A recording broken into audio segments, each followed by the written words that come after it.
Everyone, welcome to study with Chitralekha. स्वागत है आप सभी का आपके अपने चैनल स्टडी विद चित्रलेखा में। दोस्तों, जैसा कि आपको पता है ये सीरीज़ चल रही है हमारे यूपीपी री एग्ज़ाम के प्रैक्टिस सेट के, और अपने वादे के अनुसार मैं आज फिर आप लोगों के लेकर के आई हूँ एक नया प्रैक्टिस सेट, जो कि प्रैक्टिस सेट नंबर 16 होने वाला है। इससे पहले हम लोग 15 प्रैक्टिस सेट कर चुके हैं इन टोटल। अगर आप लोगों ने इससे पहले की प्रैक्टिस सेट नहीं देखे हैं, क्वेश्चंस नहीं सॉल्व किए हैं, तो आप लोग प्लेलिस्ट में जाकर के सॉल्व कर सकते हो। बैकलॉग बिल्कुल मत जमा करिए, जितना जल्दी हो सके अपने काम को निपटाइए, और रिवीजन आप लोगों को डेली बेसिस पर करना है, ठीक है। मैं अपने उन दोस्तों से कहना चाहूँगी जो चैनल पर पहली बार आए हैं, मेरे वीडियो को पहली बार देख रहे हैं, वे चैनल को सब्सक्राइब कर लें और बेल आइकन ज़रूर प्रेस कर दें, और नोटिफिकेशंस में ऑल कर लें, जिससे कि आने वाले सभी वीडियोस की जानकारी आपके पास सबसे पहले पहुंच जाएगी और आप लोग अपने काम को टाइम पर निपटा पाओगे, ठीक है। काम को हमें इकट्ठा नहीं करना होता है, हमें समय पर ही अपना काम ख़त्म कर लेना रहता है, जिससे कि क्या होता है, हमारे पास टाइम बचता है, तो हम और ज़्यादा से ज़्यादा टाइम अपना रिवीजन के लिए दे पाते हैं। और रिवीजन जो है प्रैक्टिस सेट के माध्यम से किया जाए तो उसका एक बेनिफिट ये भी हो जाता है कि हमें पता चल जाता है कि हमने अभी तक अपना जो भी कुछ स्टडीज़ की हैं, जो भी कुछ पढ़ा है, उसमें से हमारी कितनी तैयारी है। तो आज की क्लास में आपको मिलने वाले हैं 35 क्वेश्चंस, जिसमें कि एंशिएंट हिस्ट्री होगी और कुछ स्टैटिक जीके होगी। तो आप लोग मुझे कमेंट सेक्शन में बताना कि 35 में से आपके कितने क्वेश्चन करेक्ट हुए, मुझे कमेंट सेक्शन में ज़रूर बताइएगा। आज की क्लास आप लोगों को कैसी लगी? अगर क्लास पसंद आएगी तो क्लास को लाइक कर दीजिएगा और वीडियो को शेयर भी करिएगा। तो चलिए हम लोग अपनी क्लास को शुरू करते हैं और देखते हैं पहला क्वेश्चन कि कण्व वंश का संस्थापक कौन था।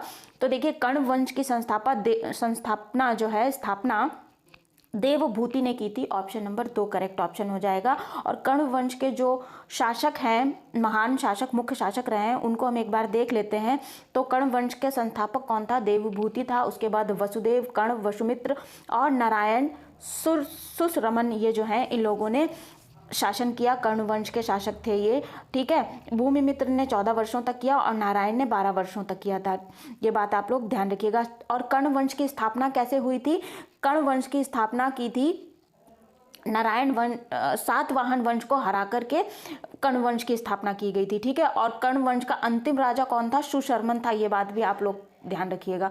और कर्ण वंश का जब अंत हुआ तब कौन से वंश की स्थापना हुई थी? तब सातवाहन वंश की स्थापना हुई थी, जिसे कि आंध्र सातवाहन कहा जाता है। तो ये सारी चीज़ें आप लोग याद रखिएगा। ये बहुत ही इंपॉर्टेंट टॉपिक है, क्वेश्चन है, इसको ध्यान से पढ़ेंगे और ध्यान में रखेंगे भी, ठीक है। अगला क्वेश्चन है, चरक को भारतीय चिकित्सा के जनक और आयुर्वेद के प्रमुख योगदानकर्ताओं में से एक माना जाता है।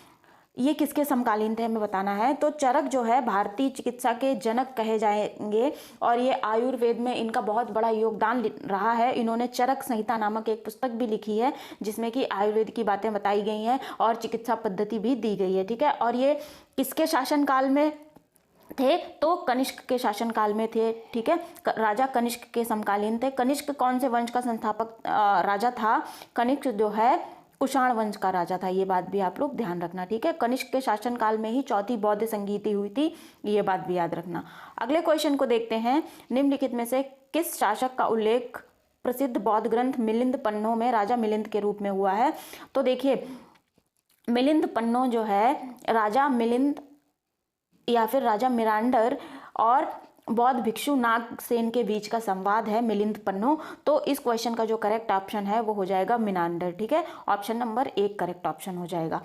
इसके जो ये फैक्ट्स हैं ये आप लोग वीडियो को पॉज करके पढ़ लीजिएगा, ये मैंने दे रखे हैं यहाँ पर, ठीक है।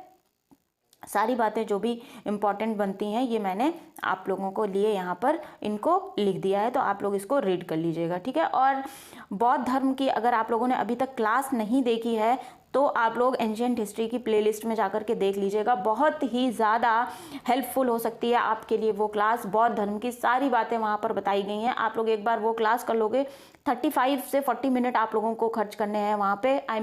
मैं ये कहूँगी इन्वेस्ट करने हैं। आपके बौद्ध धर्म से रिलेटेड जो भी क्वेरीज होंगी सारी क्लास में क्लियर हो जाएंगी, ठीक है। तो उस क्लास को देख लीजिएगा। चलते हैं आगे, क्वेश्चन देखते हैं। कुषाण साम्राज्य के पतन के बाद पाटलिपुत्र पर किसने अधिकार किया? तो देखिए, कुषाण वंश का पतन हो गया, उसके बाद सित्रियन जो थे उन्होंने पाटलिपुत्र पर अधिकार कर लिया था। तो ऑप्शन नंबर 4 करेक्ट ऑप्शन हो जाएगा। और कुषाण वंश का राजा था कौन? कनिष्क, ठीक है, जिसके शासनकाल में क्या हुई थी, चौथी बौद्ध संगीति हुई थी। चलिए ये आप लोग देख लीजिएगा, वीडियो को पॉज करके, फैक्ट दे रखे हैं, इनको आप लोग वीडियो पॉज करके देखेंगे। ठीक है, अगले क्वेश्चन पर चलते हैं। अगला क्वेश्चन है, इंडो ग्रीक राजाओं ने प्राचीन भारत के निम्नलिखित में से किस भाग पर शासन किया था? तो इंडो ग्रीक राजा जो थे इन्होंने उत्तर पश्चिम भाग पर शासन किया था। ऑप्शन नंबर 2 करेक्ट ऑप्शन हो जाएगा। उत्तर पश्चिम भाग कौन सा होता था? उत्तर पश्चिम भाग ये इस समय करंट में हमारा जो उत्तर प्रदेश है, राजस्थान है, ठीक है, ये सारा, और उधर अफगानिस्तान, सारी चीज हमारा आता था उत्तर पश्चिम भाग में। ठीक है, इंडो ग्रीक या ग्रेको इंडियन भी इनको कहा जाता था, और ये यवन के राजा थे। ठीक है, और इसे हेलेनिस्टिक साम्राज्य भी कहा जाता था। ये बात भी आप लोग याद रखिएगा। देखिए बताया गया है यहाँ पर, अफगानिस्तान के विभिन्न हिस्सों में तथा भारतीय उपमहाद्वीप के उत्तर पश्चिम क्षेत्र में, ठीक है, आधुनिक पाकिस्तान और उत्तर पश्चिमी भारत के कुछ हिस्सों में फैला हुआ था। ठीक है, ये सारी चीज़ें देख लीजिएगा। मेरेंडर की बात भी इसमें कही गई है, जो कि बहुत ही प्रसिद्ध शासक था इस वंश का। अगले क्वेश्चन पर चलते हैं। शुंग वंश का संस्थापक पूछा गया है। शुंग वंश का संस्थापक कौन था? तो शुंग वंश का संस्थापक पुष्यमित्र था। पुष्यमित्र शुंग ने मौर्य वंश का अंत करके शुंग वंश की स्थापना की थी मगध राज्य पर। ठीक है, किसकी हत्या की थी? वैदरथ की हत्या की थी। ये बात भी आप लोग याद रखिएगा। वैदरथ की हत्या करके पुष्यमित्र शुंग ने शुंग वंश की स्थापना की थी। और वैदरथ कौन था? वैदरथ अशोक मौर्य का पौत्र था। कनिष्क राजवंश के शासक कौन थे? तो कुषाण। कनिष्क राजवंश के शासक कौन थे? कहने का मतलब ये है, कनिष्क किस राजवंश के थे? इस क्वेश्चन को ऐसे होना चाहिए, कनिष्क किस राजवंश के शासक थे, यहाँ पे ऐड कर लीजिएगा। तो कनिष्क जो है कुषाण वंश के राजा थे। इन्हीं के शासनकाल में चौथी बौद्ध संगीति हुई, अभी हमने बताया भी ऊपर। अच्छा, अगला क्वेश्चन है कि प्राचीन भारत में आक्रमणकारियों के संदर्भ में निम्नलिखित में से कौन सा कालानुक्रम सही है? कहने का मतलब यह है, इस क्वेश्चन में सबसे पहले भारत पर किसने आक्रमण किया, कौन से बाहरी आक्रमणकारी आए जिन्होंने आक्रमण किया, उसके बाद कौन आए और लास्ट में कौन आए। तो उनका जो बिल्कुल सही कालानुक्रम है वो है, सबसे पहले शक आए, उसके बाद यूनानी शासक थे, और फिर उसके बाद कुषाण। ठीक है, ऑप्शन नंबर 3 करेक्ट ऑप्शन हो जाएगा। चलिए आगे बढ़ेंगे, अगला क्वेश्चन देखते हैं।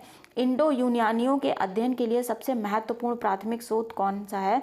तो देखिए, इंडो यूनानी अध्ययन के लिए सबसे महत्वपूर्ण प्राथमिक स्रोत है सिक्के। ठीक है, इंडो ग्रीक सिक्के भी इनको कहा जाता है। सबसे पहले इंडो ग्रीक राजा जो थे उन्होंने ही सिक्के जारी किए, और इनके सिक्के जब मिलते हैं तो वे ही इनके शासनकाल के अध्ययन का प्राथमिक स्रोत हैं। ठीक है, ये बात ध्यान रखिएगा। अगले क्वेश्चन पर चलते हैं। इस क्वेश्चन को आप लोग इंपॉर्टेंट क्वेश्चन टिक करिएगा। तोलक्कापियम किसका नाम है? तोलक्कापियम जो है एक व्याकरण की किताब है। किस भाषा में लिखी गई है? तमिल भाषा में लिखी गई है, तमिल व्याकरण है।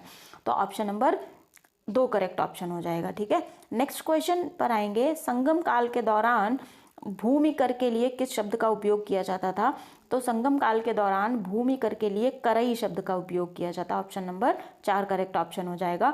और इससे जुड़े हुए जो फैक्ट हैं ये देखिए, मैंने यहाँ पर इसको दे रखा है। कुल उपज का 1/6 भाग जो है कर के रूप में लिया जाता था। टोल टैक्स भी वसूल किए जाते थे। ठीक है, और भी जो इम्पोर्टेंट बातें बनती हैं वो यहाँ पर मैंने दे रखी हैं, इनको आप लोग वीडियो को पॉज करके रीड कर लीजिएगा। नेक्स्ट क्वेश्चन पर आते हैं। अमाइचर शब्द का वर्णन संगम काल के दौरान निम्नलिखित में से किसके रूप में किया गया है? तो देखिए, अमाइचर शब्द जो है प्रयोग किया जाता था किसके लिए? मंत्रियों के लिए। ऑप्शन नंबर 1 करेक्ट ऑप्शन हो जाएगा। और इसके कुछ फैक्ट हैं, ये देख लेते हैं। संगम काल के दौरान वंशानुगत राजशाही थी, और राजा अपने मंत्री, दरबारी, कवि और शाही दरबार की सलाह लेता था। ठीक है, राजा की जो परिषद थी उसमें 5 परिषदों में विभाजित थी। ठीक है, इसमें मंत्री, पुजारी, सैन्य कमांडर, दूत और गुप्तचर होते थे। और देखिए यहाँ पर इनके नाम भी दे रखे हैं। मंत्री को अमाइचर कहा जाता था, पुजारी को प्रतिहार कहा जाता था, सैन्य कमांडर को सेनापति, दूत को थूथार और गुप्तचर को ओरार कहते थे। ठीक है, तो ये सारी चीज़ें आप लोग याद रखिएगा। अगले क्वेश्चन पर चलते हैं। निम्नलिखित में से कौन सा युग्म सुमेलित नहीं है, हमें बताना है। तो देखिए, वेल्लार जो है बड़े बड़े भूस्वामियों को कहा जाता था। वेल्ला कृषक और फेल्ला कृषक, आप लोगों ने अगर भूगोल में पढ़ा हो तो ये शब्द आता है, वेल्लार। ठीक है, तो ये बड़े भूस्वामी होते थे, तो ये सही है। उझावर साधारण किसान या हरवाहे होते थे, जिन लोगों के पास छोटी छोटी भूमि होती थी या भूमि नहीं होती थी, लेकिन फिर भी वे कृषि का कार्य करते थे। अगला है कदैसियार। कदैसियार कौन होते थे? ये भूमिहीन श्रमिक होते थे जो दूसरों की भूमि पर श्रम करते थे और उससे अपनी जीविका चलाते थे।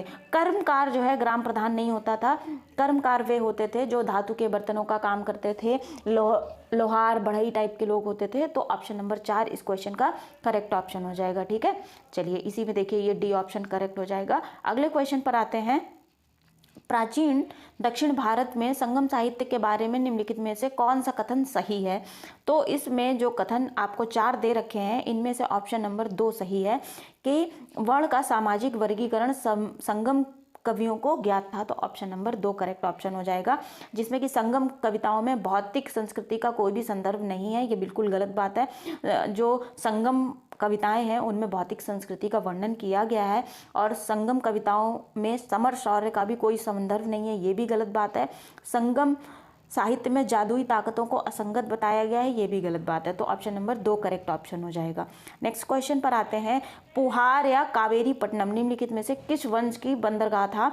तो पुहार या कावेरी पट्टनम जो है चोल वंश का बंदरगाह था। ऑप्शन नंबर 2 करेक्ट ऑप्शन हो जाएगा। नेक्स्ट क्वेश्चन पर आते हैं।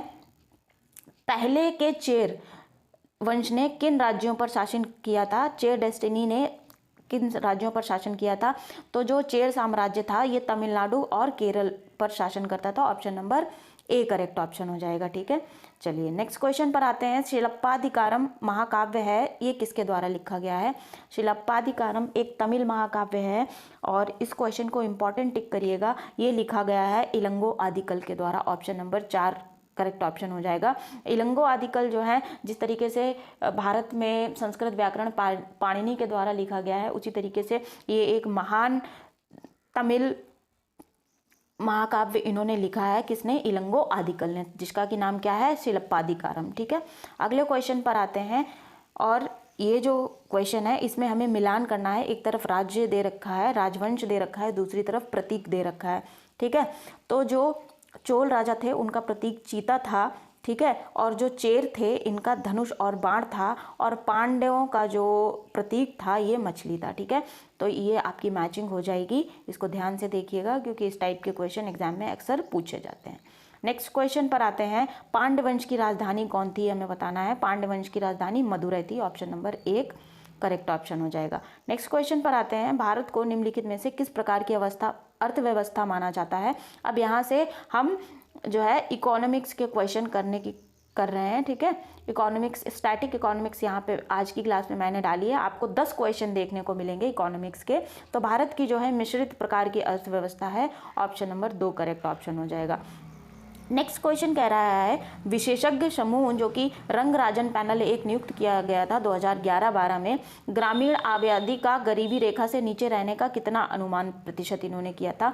तो ग्रामीण आबादी जो कि गरीबी रेखा से नीचे रह रही है 2011-12 के डेटा के अनुसार, उसकी संख्या हो जाएगी 30.9%। ऑप्शन नंबर 4 करेक्ट ऑप्शन हो जाएगा। रंगराजन पैनल बना था उनकी रिपोर्ट के अनुसार। ठीक है, अब ये चीज़ें देखिए यहाँ पे मैंने इंपॉर्टेंट दे रखी हैं। आप लोग वीडियो को पॉज करेंगे और ये सारी चीज़ें आप लोग एक बार रीड कर लीजिएगा, जिससे कि क्वेश्चन में अगर कोई आपको डाउट है तो वो क्लियर हो जाएगा। ठीक है, अगला क्वेश्चन है। भारत में एक व्यक्ति को नियोजित व्यक्ति कहा जाएगा यदि वह कितने दिनों के लिए काम करेगा? तो भारत में जो व्यक्ति नरेगा के अंतर्गत रजिस्टर्ड होते हैं और 273 दिनों के लिए काम करते हैं, वे नियोजित व्यक्ति कहे जाते हैं। तो ऑप्शन नंबर 3 करेक्ट ऑप्शन हो जाएगा। ठीक है, अगले क्वेश्चन पर आते हैं। अब ये देखिए इसके इंपॉर्टेंट फैक्ट्स मैंने दे रखे हैं यहाँ पर। न्यूनतम मजदूरी अधिनियम भी दे रखा है।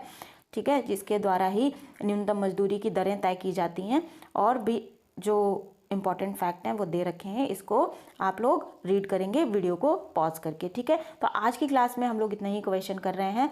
आप लोग मुझे कमेंट सेक्शन में बताना कि कितने क्वेश्चन आपके करेक्ट हुए। ठीक है, ये ज़रूर बताइएगा, जिससे कि आप लोगों को ये पता लगेगा कि आप लोगों की तैयारी कैसी चल रही है। अगर क्लास पसंद आई है तो क्लास को लाइक कर दीजिएगा और वीडियो को अपने दोस्तों के साथ शेयर भी कर लीजिएगा। वे दोस्त, वे मेरे फ्रेंड जो लोग चैनल पर पहली बार आए हैं और चैनल को अभी तक सब्सक्राइब नहीं किया है तो चैनल को सब्सक्राइब कर लीजिएगा।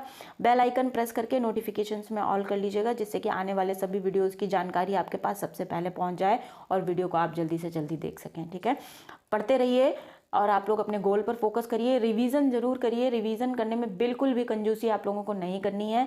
खुश रहिए, मस्त रहिए। मिलते हैं अगली क्लास में। Thank you everyone.